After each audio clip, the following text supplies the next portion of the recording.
പിടിച്ച വാളുമായി 3 പ്രാവശ്യം തന്നെ കൊലപ്പെടുത്താൻ വന്ന കുതിരപ്പുറത്ത് തന്നെ കൊലപ്പെടുത്താൻ വന്ന ഘാതകനെ തന്റെ അംഗരക്ഷകർ ഉണരുന്നതിന് മുമ്പ് ആ ഘാതകനെ മാപ്പ് കൊടുത്ത് തിരിച്ചയച്ച പ്രവാചകനായ മുഹമ്മദ് നബി തിരുമേനിക്ക് എങ്ങനെയാണ് തീവ്രവാദത്തെ, ഭീകരവാദത്തെ അല്ലെങ്കിൽ ഹിംസയെ പ്രോത്സാഹിപ്പിക്കാൻ കഴിയുക?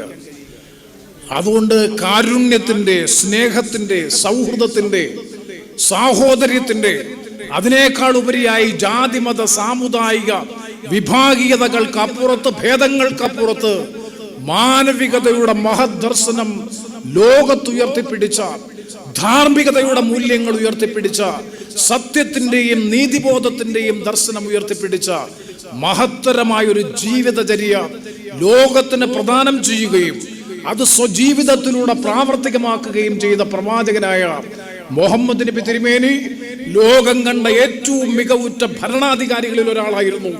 ഭരണം ഏറ്റെടുത്ത് 30 ദിവസങ്ങൾക്കുള്ളിൽ സക്കാത്ത് വാങ്ങാൻ ആളില്ലാത്തവരായി മദീന രാഷ്ട്രം മാറി.